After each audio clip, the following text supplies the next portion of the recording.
The influence of Greek art and architecture spread into Persia, an enemy of Greece. At the western tip of the Persian Empire lay the once great city of Halicarnassus. It is now the small resort of Bodrum, lying in present-day Turkey.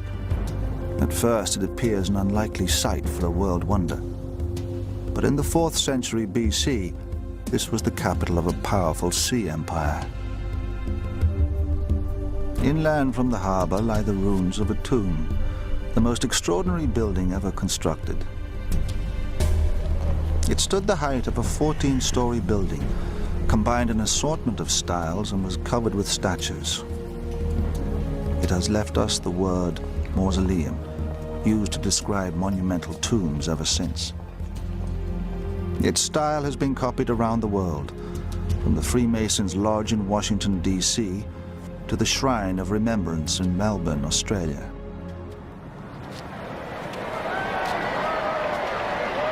The creation of this incredible structure was down to the vision of one of history's little-known yet extraordinary figures, King Mausolus. A Persian governor, or satrap, he became king of this area, known as Caria. Mausolus's unusual behavior included marrying one of his sisters, Artemisia.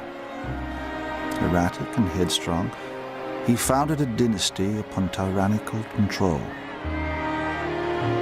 Mausolus married his elder sister Artemisia, which is a very curious thing to do because brother-sister marriage does not seem to have existed in the family before his generation. From the day he became king in 377 BC, Mausolus fiercely protected his kingdom. The ruins of the Mindus Gate are all that remain of his grand defensive walls, which stretched for 7 miles around the city. He also built up a navy of 100 ships. In the Persian tradition, he had a fortress palace, which is believed to have occupied the site currently where the castle is. Mausolus is obviously a very powerful, dominant figure, successful politically and victorious in war. His forces stood poised to repel any Greek attack. Yet Mausolus openly welcomed Greek culture. Deluded by visions of his own grandeur, he planned the construction of a vast tomb. He chose a Greek architect to design it. His name was Pythius. He was unknown and unconventional. We don't know exactly where he came from, but he was very much a pioneering theoretical architect, probably the most important theoretical architect of the 4th century BC. He had very strong views on what was appropriate in architectural design and what was not. The Persians had a tradition of building tombs. Mausolus followed the example of the Persian king Cyrus the Great. But Mausolus's tomb would be far grander. Pythius designed for him an extraordinary building. It defied the conventional styles of the day. Apart from the Great Pyramid, it stood twice the height of any known building in the Western world, 14 stories high. The tomb would be unique. It would incorporate different styles from different countries. On the top, and never attempted before in architecture, a vast statue. Below, a stepped roof, inspired by the Egyptian pyramids. Beneath were Greek columns from temple architecture. Under these, giant statues resembling friezes, another architectural innovation. At the base was a tomb chamber. This alone used over 12,000 tons of stone. Mausolus gave orders for his tomb to be built on top of an existing royal burial site. Because of the scale of the tomb, this choice of location presented problems. The mausoleum needed foundations dug to a depth of 20 feet. They soon flooded. Having drained them, Pythias increased stability by joining the masonry together. Iron clamps, or dovetails, were used to secure each block to the next, and dowels were fitted between the courses. To assemble the columns, a hole was cut in the base of each, allowing iron connecting bars to join onto the next section. This technique is still used today. These blocks have been banded together so that they get strength from each other. The ancients also realized that for stone blocks to share the weight more effectively, particularly on a large structure, they needed to be clamped or doweled together. If there was a weakness in the foundation, for example, then the building could cope with it better.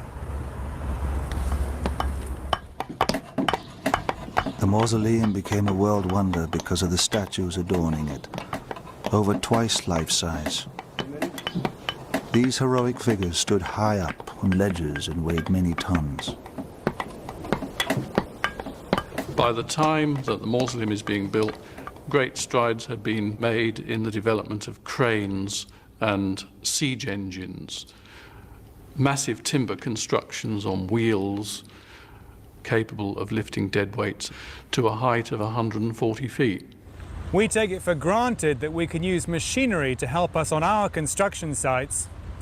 This beam weighs about 1.5 tons. It was the invention of the crane by the ancients that enabled them, and now us, to lift heavy weights high onto a building quickly and with great precision. The heaviest statue sat on the very top of the mausoleum. It was an enormous sculpture of Mausolus and Artemisia in a chariot, pulled by 4 horses. This revolutionary idea of putting a statue on the top of a building has been copied since in triumphal arches and monuments. Mausolus never saw his completed tomb. He died in 352 BC. His body was interred within the mausoleum. But Artemisia, his sister and widow, would prove to be more formidable than Mausolus himself.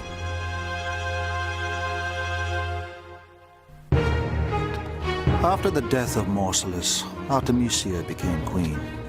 Her rise to power was unprecedented in the Western world. She continued to oversee the construction of the tomb. Throughout her short reign, she demonstrated her strength.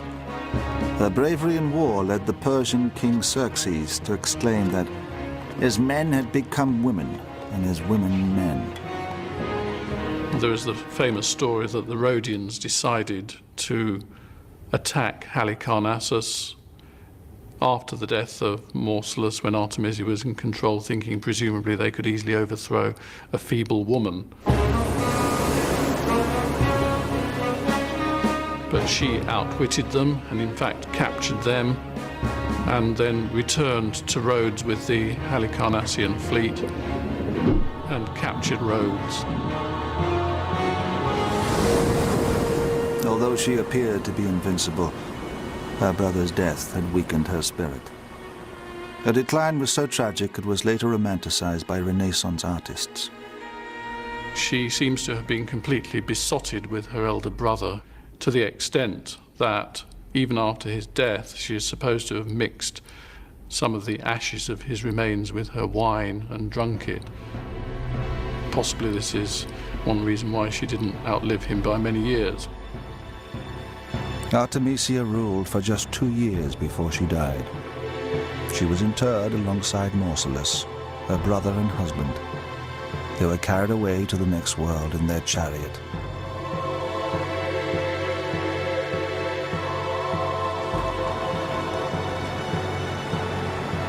The mausoleum was finally finished after Artemisia's death. Her younger brother and sister also married before the dynasty died out. The mausoleum remained an object of admiration until the 15th century, when an earthquake destroyed much of it. The stone blocks were used for rebuilding the castle of St. John in the harbor. Most of the statues which had made the mausoleum a world wonder were thrown into lime kilns to make cement.